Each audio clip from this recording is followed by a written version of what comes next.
Hello everybody, Ben Rogers here, the Raptors Digest, reacting to the Toronto Raptors 130-114 win against the Atlanta Hawks. Riker, tonight, solid win against the Hawks, but history was made. The Raptors continue on their 8-game win streak. Fun game to watch as a Raptors fan. Absolutely, and we can start right away with Mr. Kyle Lowry passing Jose Calderon, an all-time assist leader for the Toronto Raptors.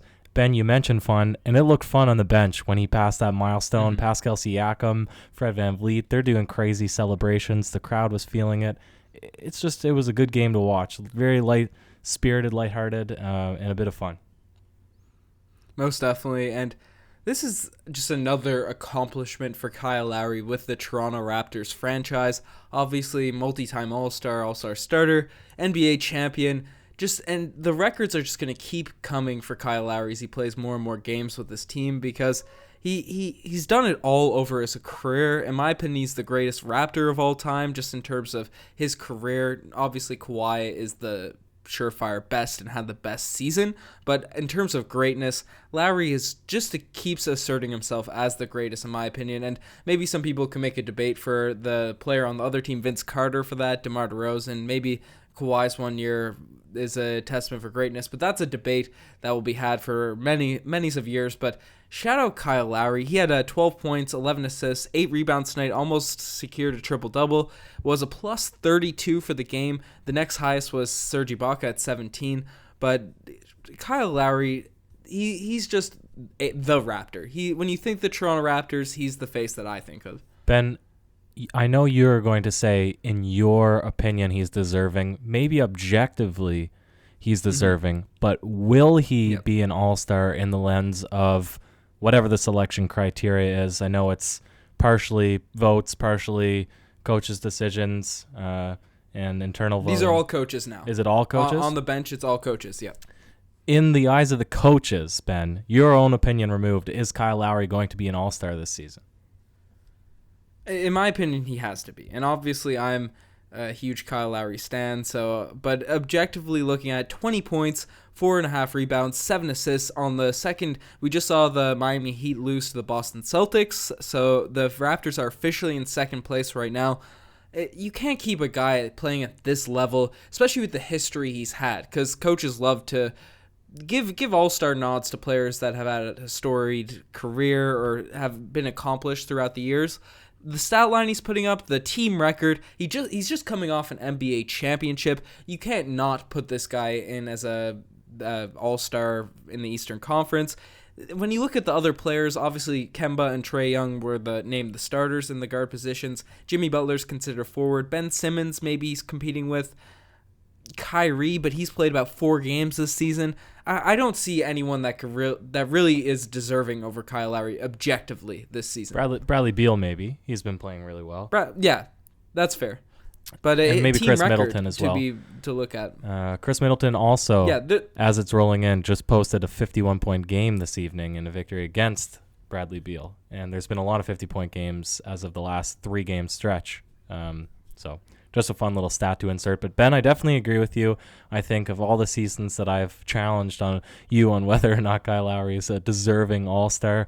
If you can remember last season, the season before, I usually like to, ruffle your tail feathers when it comes to this sort of argument, this sort of conversation. But this season in particular, I would agree with you because of what we've been talking about before the podcast started, the expectations of the Toronto Raptors. Some people, such as, like you pointed out, Sam Mitchell didn't even have the Raptors pegged to make the playoffs. And here they are now coming into the All-Star break, second in the league. I would assume nobody expected that, and a lot of that is due to the good performance of Kyle Lowry and, of course, Pascal Siakam, who's already been awarded that starter position, and the supporting cast. But Kyle Lowry, I think, is very deserving to be an All-Star this season.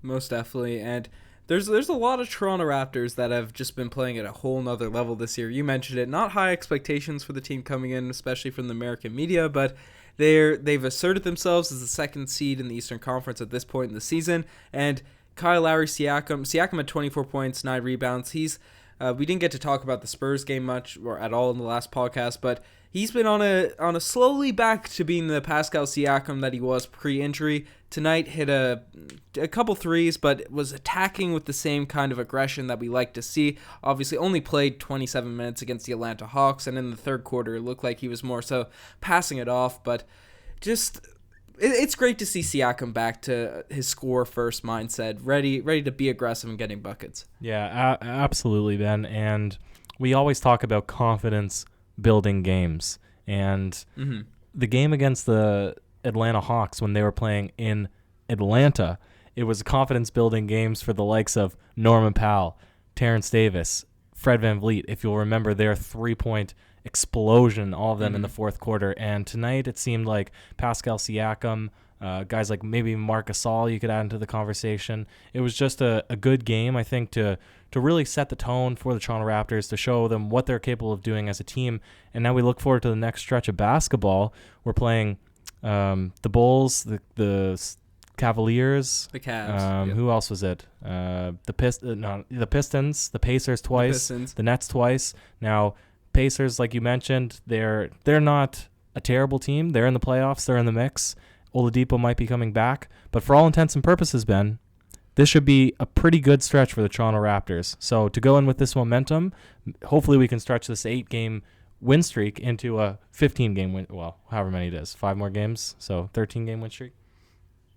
Yeah, no, most definitely. The Raptors can certainly, if they stay focused, stay aggressive, and keep having performances like they've been having, it's certainly possible that they can take advantage of this easier, lighter schedule. The Pacers have been really good in the Eastern Conference. They're part of that clump of 6 teams, and Depot's coming back, so they're going to be ready to fire up the engines, I'd say, a bit now in the next few games, but certainly going to be exciting to watch. But if the Raptors have bench performances like they did tonight against those teams, they'll be fine. And 2 guys that came off the bench tonight, Terrence Davis and Serge Ibaka. Ibaka with 24 points and 10 rebounds tonight, 9 of 14 shooting, hit a couple of threes. And Terrence Davis with 15 points and 6 rebounds.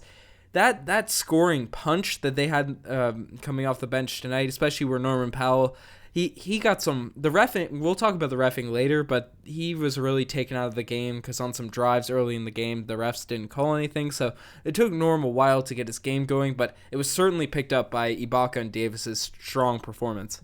Absolutely, Ben. Have you come to expect anything different from it's weird that it's never consistent. That's the one thing that I find. It's like night in and night out, we're going to get a different good performance from a different guy coming off the bench. But I think that's the magic of the depth of the Toronto Raptors, is that on any given night we could have Norm explode for 28 points, or Terrence Davis do it, or Serge Ibaka, who, credit to him, he has been playing consistently recently. But it circles back to my point with being, this is a game you're not going to get a lot of pressure from the opposing defense. Atlanta, I apologize, but if you're an Atlanta fan watching this podcast, their second worst record in the league. They're worse. They're the worst team in the East. They're worse than the Knicks, and the Knicks are garbage. They are firing trash. So tonight is a game that the guys can just focus on the fundamentals and get some good baskets. Yeah, no, most definitely. And yeah, it's just great to see the whole team just confident, ready to go. Fred VanVleet also had 19 points tonight, 3 assists. Gasol, as you mentioned, started off the game with 10 points, firing off the bat, going toe-to-toe with John Collins in terms of scoring for a stretch there. Fortunately, Gasol, early in this game, went down. He was subbed out of the game. No one really knew why. The refs did they ended up giving the Raptors a technical for Gasol running to the locker room, which really didn't make any sense considering he was injured. But Gasol really was looking good before he got hurt. The Raptors were getting a lot of blocks with Gasol and OG at the start of this one, but a bit scary to see Gasol go out with a hamstring. It led to Boucher getting some run at the end of this one. We'll talk about him a little bit, but hopefully this Gasol hamstring issue is not going to be something serious. No, because we're sort of depleting our height then at that point. Obviously with Rondae Hollis-Jefferson being out for a little bit, we're going to see Serge Ibaka now probably shift up to the 5, but then we're going to be relying on a much smaller lineup coming off the bench. Yeah, especially without Rondae. But Boucher came into this game. He's been out of the rotation for the past few games. A few people have been really frustrated about that. And the way he played, especially the start of this year, it's weird to see Boucher earn those minutes and then just kind of fall out of the rotation. But tonight, he missed his threes. He didn't knock down the threes that he usually knocks down in garbage time, but he was being really aggressive. He was taking passes from Kyle Lowry, trying to dunk everything, which is great to see. He's trying to get blocks, playing good solid defense. Did have 4 fouls in 13 minutes though, but 9 points, 5 rebounds, and the aggression of Boucher that we like to see. Matt and Jack were joking about him always being ready to shoot the ball. If Gasol is out, or even if he's not, do you think Boucher will be reinserted into the lineup now in the coming games? You would hope so. It's again, especially over this stretch now, right? You want to let the guys that don't play as much give them some run, and you want to try to take some of the load off of our guys that we're going to rely on more heavily now. Of course, we're approaching the All-Star break, so you can afford to play guys harder if you needed to, but the fact is they don't need to, right? We're going into an easy stretch of basketball. Give the guys like Boucher and Terrence Davis more time than they're probably going to get if the lineups ever start getting a little bit more, or the matchups ever start getting a little more difficult.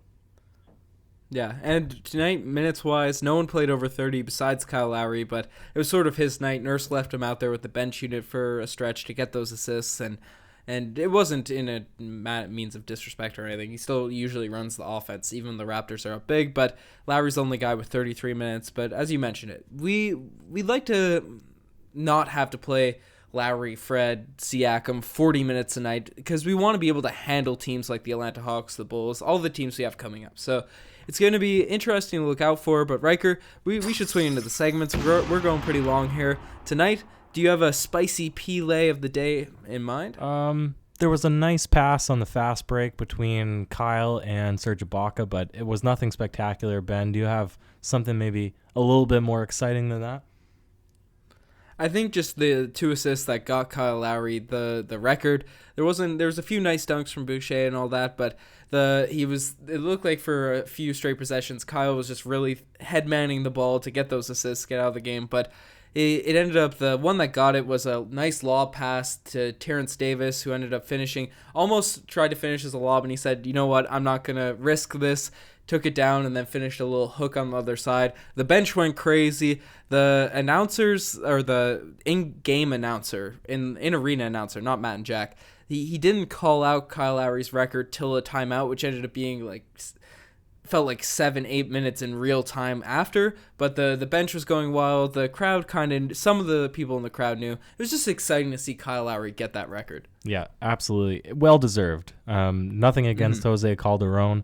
Definitely a Raptors legend, but for the most part, we have only had success as a franchise since the introduction of Kyle Lowry, pairing him up with DeMar, and then, of course, into last season's championship stretch, and now some magical basketball in this season when the Raptors are true underdogs. So Kyle Lowry's been there through it all. He's been the cornerstone for this franchise, and he is nobody more deserving on the Toronto Raptors than him to have an all-time milestone like that, being the leader in assists. So really, kudos to him.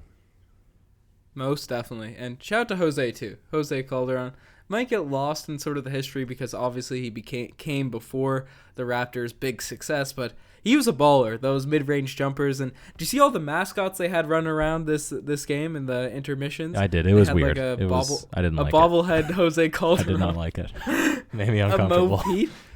Yeah, there was I thought the Mo Pete, because it was 24 with the Raptors, I thought they had a Kobe mascot, and I was like, that's a weird sight to see, especially the timing and all that. But they had Matt Bonner as well. They had a lot of weird mascot assistants, they called them, alumni.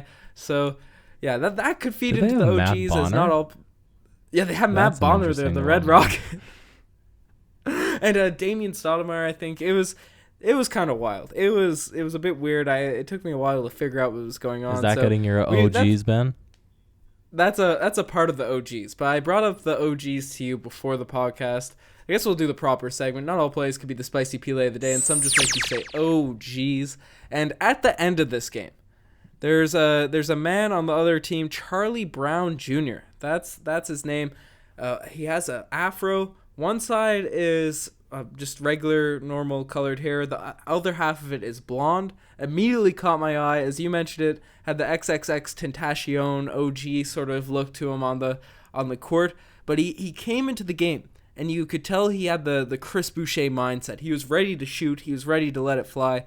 He missed his first shot, got his own rebound, took a really difficult layup in the half court, ended up making it, but the OGs, which comes up for Charlie Brown Jr., is the possessions following. It looked like he had an open layup. You mentioned it might have been blocked. I wasn't sure, but he missed this just easy sort of hook. He went up with it weird, didn't hit the rim. Then his team got the offensive rebound. He ended up getting another just not, you don't want to call them open layups as there's a defender there, but layups NBA players should be making.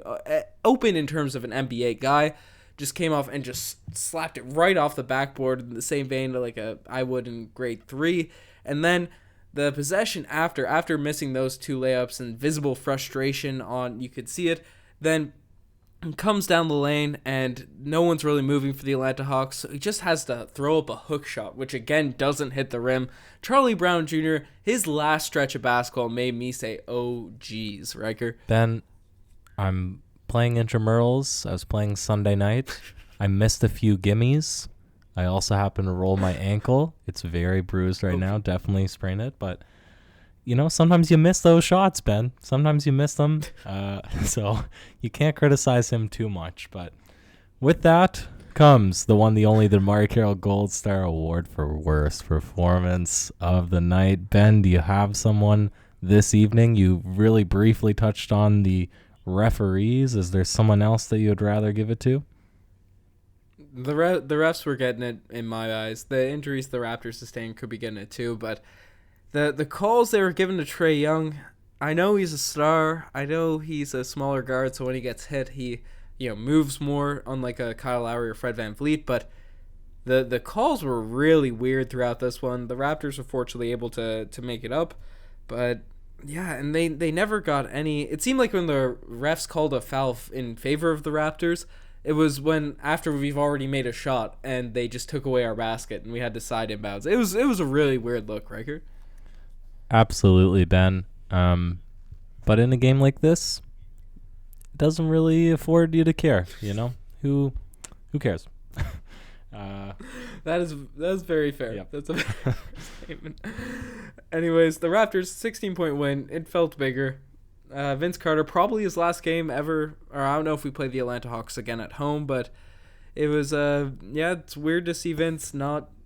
He's still in the league. Oh, and man. It is time for him to retire, Ben. Good riddance. We can't hate on Vince too much, as learned in previous podcasts, but he is a Raptors legend.